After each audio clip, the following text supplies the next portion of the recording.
Good afternoon. I'm Robert Brown, Senator from District 26. That represents Twiggs County, Bibb County, um, and Wilkinson County and part of Houston County. I'm here today as the Senator from District 26 to announce an effort that I'm going to initiate to reform the way that we do business under the Gold Dome. I represent one of the poorest districts in the state and probably one of the poorest in the country. 25% of the population of the largest city in my district is considered poor, based on the last census analysis in 2007. The SB 31 I find to be a direct affront to the people of my district. At this time when we have a recession that's deeper than the Depression, than since the Depression, we're being asked to tax them on their light bill for something that possibly will be done in the future.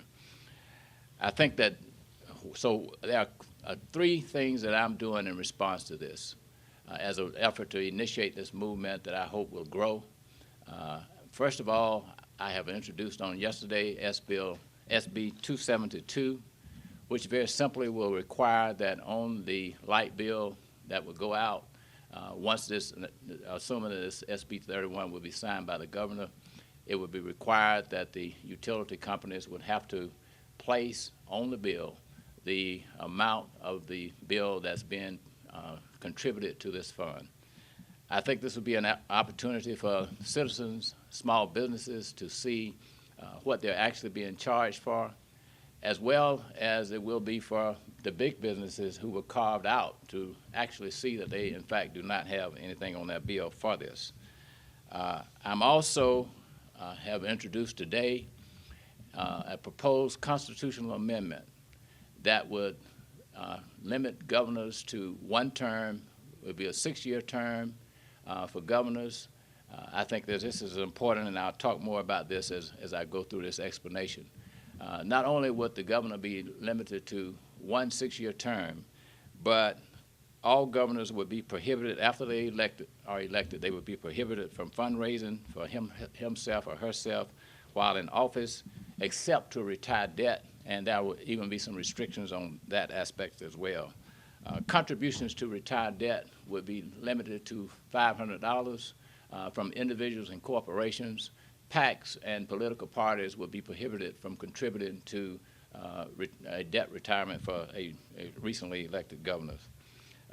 Governors would be also prohibited from fundraising for their party, for them. Obviously, they would not need to fundraising for themselves, but they would be prohibited from fundraising for parties, individuals. In other words, their responsibility, the responsibility of a governor would be solely to be governor and not to be a fundraising machine for a party or individuals. Governors would be also prohibited from accepting any gifts except from family members or provided under the code, where they would be reimbursed for expenses as we allow now under the present law. In addition to, and so that would have to be done in a separate bill that would be enacted or at least proposed if the constitutional amendment would be successful in passing. I'm going to advocate this throughout the state during the interim. I have filed these bills. Obviously, they would not pass this year, but I think it's important for us to contribute to the debate on a bill like this. I found that this action in passing the SB 31 is so onerous until we need to have a broader discussion about how we do business under the Capitol, especially when we do something like this to people at a time like in the economic situation that we find ourselves in. I am also, there are about 200 ministers that in this state that I think can have a direct impact on moving some of the votes that did not go with us on SB 31.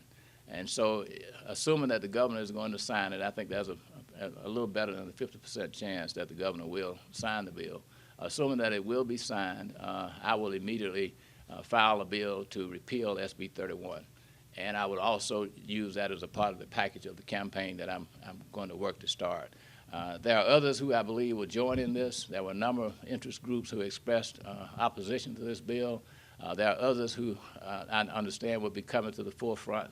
And I think that these pieces of legislation that I'm talking about will serve as a centerpiece for the debate as we move through this issue. This is not something that will go away quietly in the night as so many bills like this have done in the past. At this time, I will stop to see if there are any questions. Why 14-point type? So that you would be able to read it. In other words, 14 font is not that large, but it will be of a sufficient size so that elderly people and others who may have some sight impairment would be able to read it very clearly without it being so large that it would, make it impossible to put on one page. 14 font is not that large. No, And in other words, I don't want it to be so small.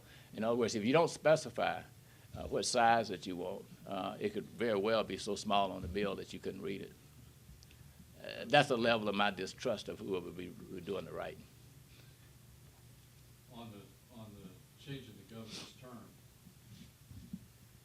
aren't you afraid that if you take re-election for a governor out of the equation of being governor,